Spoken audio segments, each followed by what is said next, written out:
Transcendent. The sunlight, it hides as the clouds make way for the pouring of my blessings. I will not be afraid. I see it now. I understand. I know. So I embrace it. Dance in the rain.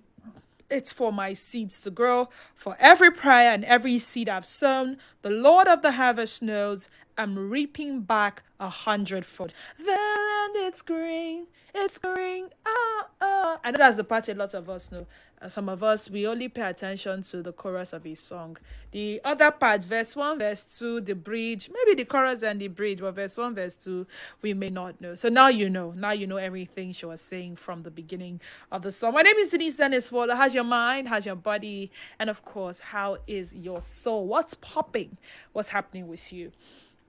Radical kindness. Yes, we are discussing radical kindness today. And we're basically focusing on transactional versus transcendent. I mean, beyond or above the range of normal or physical human experience. We all like to think that we are nice people. I mean, I like to think that I'm a very, very nice person. Yes, I'm kind and I'm nice.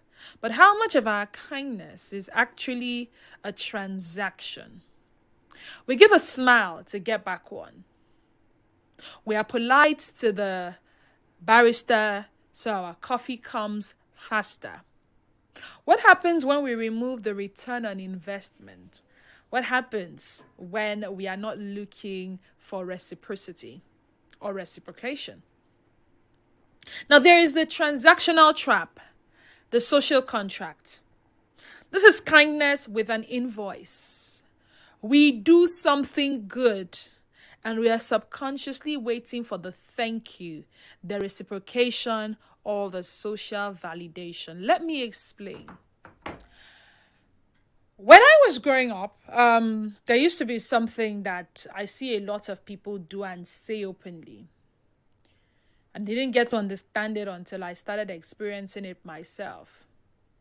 So when someone who is single attends a wedding and go all out to make everything successful, even putting in their time and their resources, their finance, they are doing so that when it is their turn, people will do same for them. Make I do it now. I dey do it now.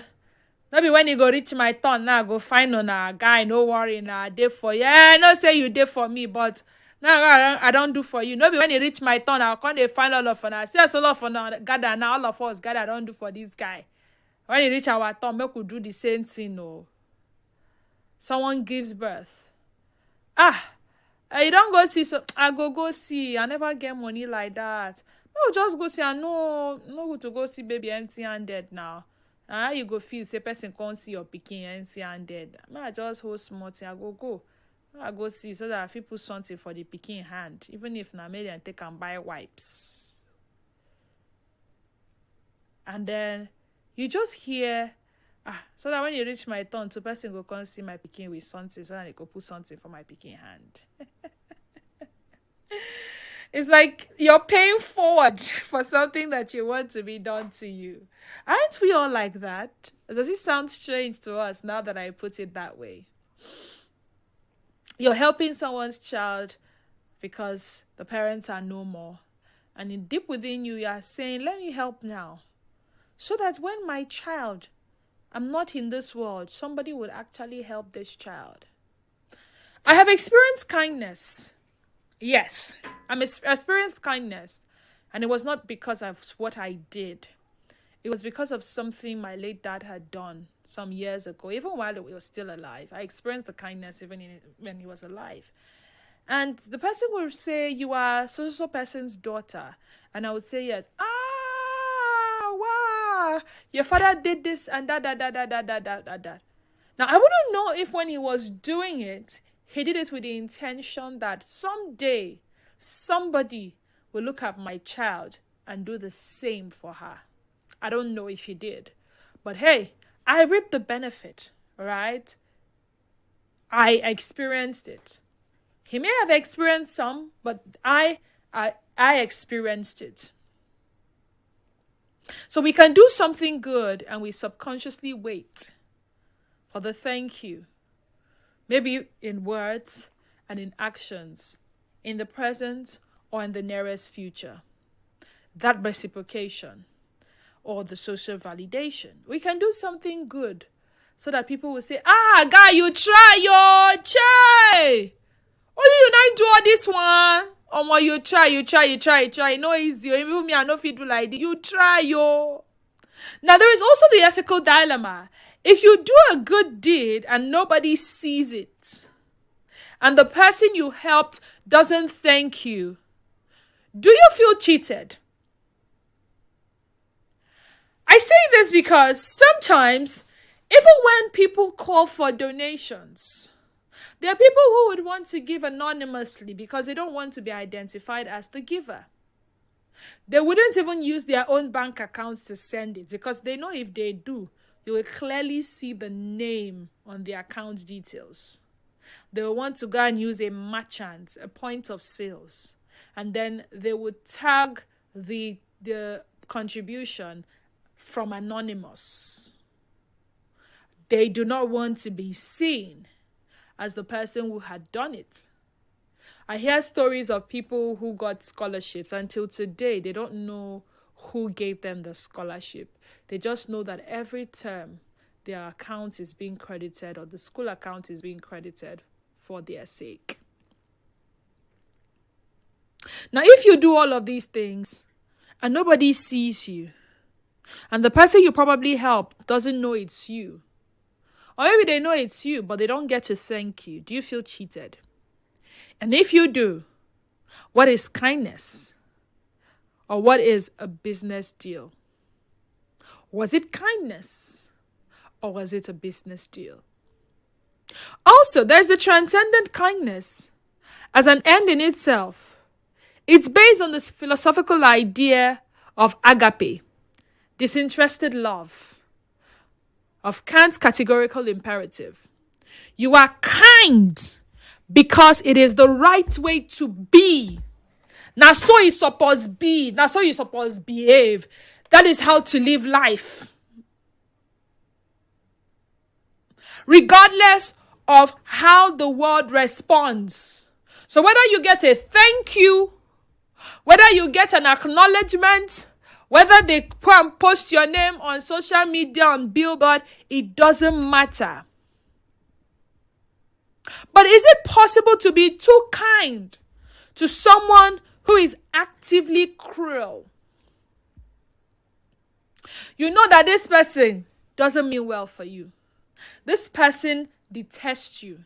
This person does not like you. This person will rather not receive anything from you. In fact, if this person was dying and the person was on the deathbed and discovered that you were the one that donated blood for the person will leave, the person will say, "Das, come, what the blood from my body, can't give him back. I don't want. This person needs it, but the person would rather die, would rather chew jeans, would rather chew Olumo rock than receive the kindness. Or would rather say, if you don't do it, who for do it? I bet shit. Why you call the sound like say you don't do one kind of big thing? Does radical kindness require us to be doormats? Or is it actually the ultimate position of power? Let me explain. When you constantly do good, even to the person who means evil for you, you heap a coal of fire or coals of fire on their head. The two questions I'm asking are simple.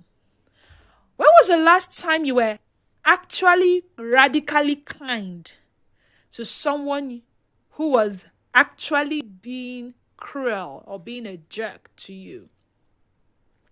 How did it feel? Question number 2.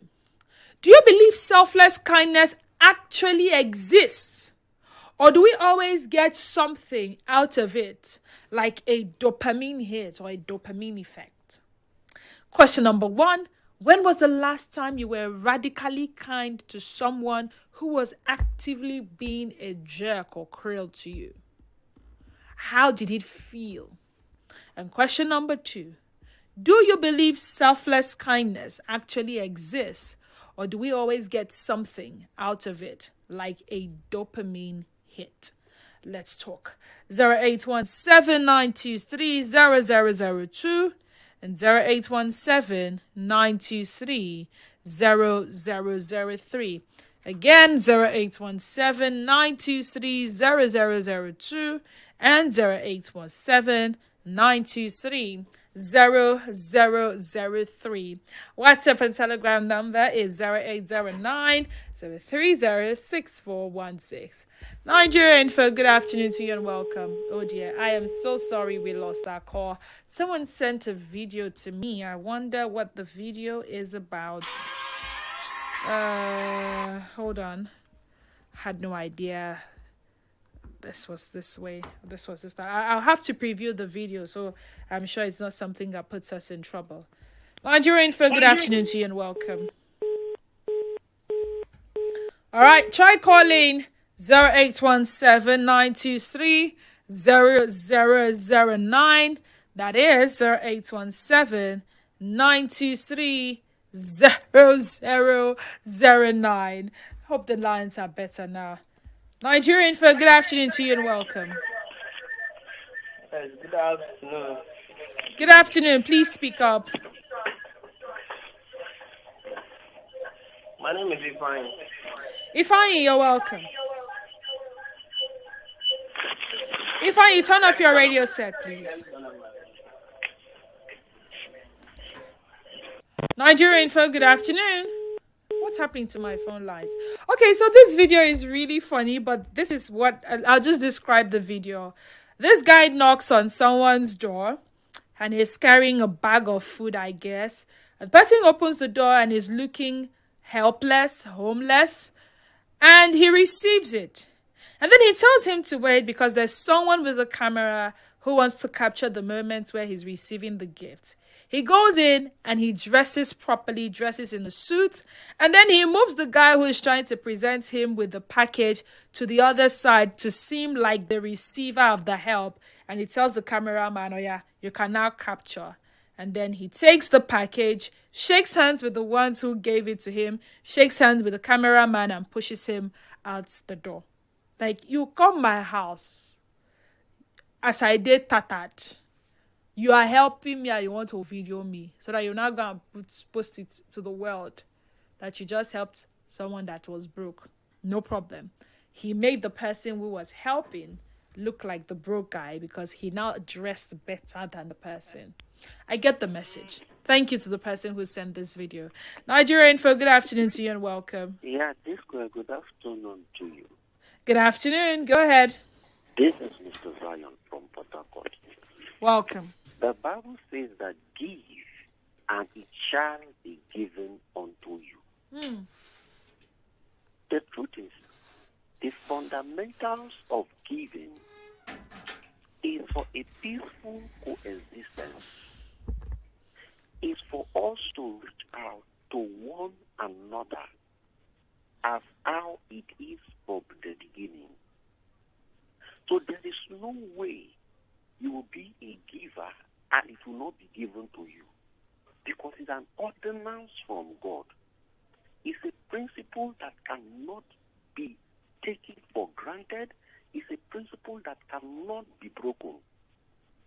As long as you adhere to it, there is a way heaven will always position givers to come your party. I grew up in an era where you say you want to wed. My sister, your wedding gift go full trailer. You go carry go house.